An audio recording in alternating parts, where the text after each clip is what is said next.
deep down in the rurals of Midlands, where we are going to be witnessing what a remarkable ICT technological developing happening right here.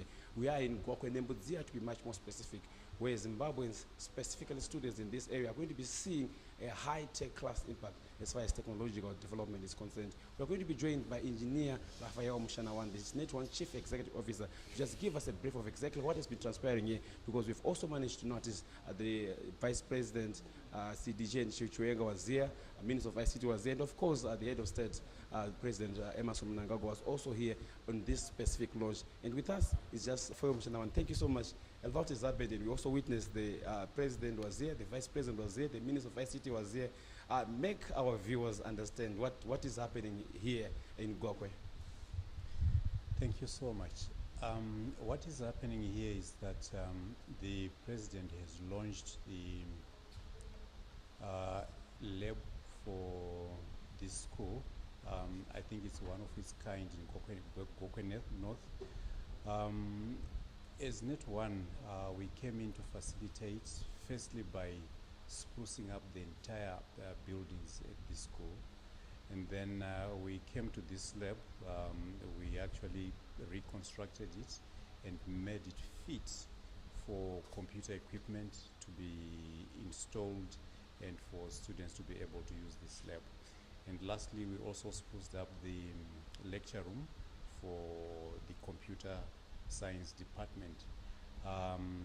Above all, we had a small token. We participated in donating computers again for this lab in conjunction with Potras, our regulator.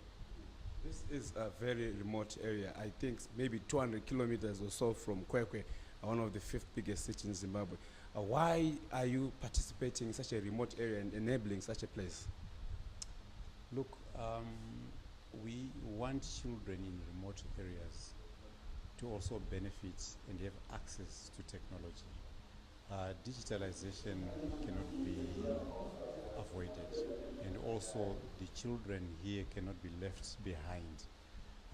So our aim, and as part of our mission and vision, we want to make sure that the communities that are remote also benefit from our projects in terms of connecting communities, also benefit from that. So we do have network coverage in Gokwe North, and we thought it wise to also go a step further, providing infrastructure where students who are in a position to enhance their skills in ICT.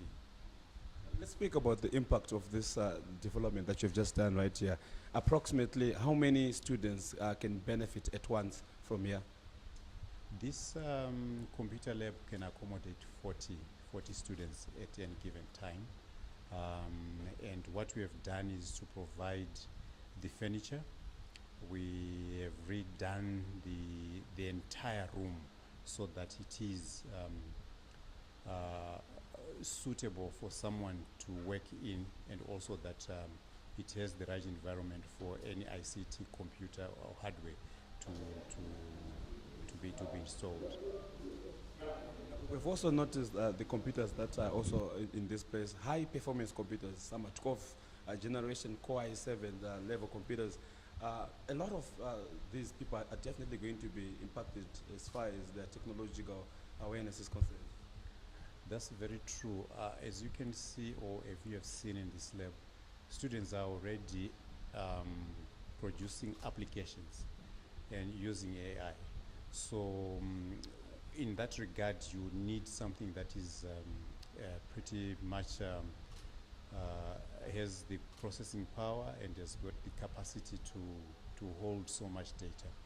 Hence our idea of actually saying, okay, fine, we will give them high-spec computers so that they are able to experiment, run a number of applications concurrently, and also try to mimic what happens in the industry, where you can concurrently produce programs in one go, more so using the latest technologies, and like I've mentioned, AI being used to produce applications.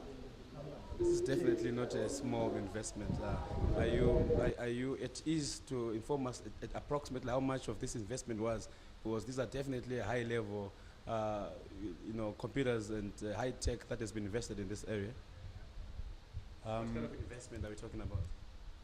Well, in terms of figures, I think the figures are still coming in because, as you saw, we had to fast track the construction of this lab, and invoices are still coming in. We also had to make sure that a number of things had to be taken care of. Like I said, we have repainted the entire school.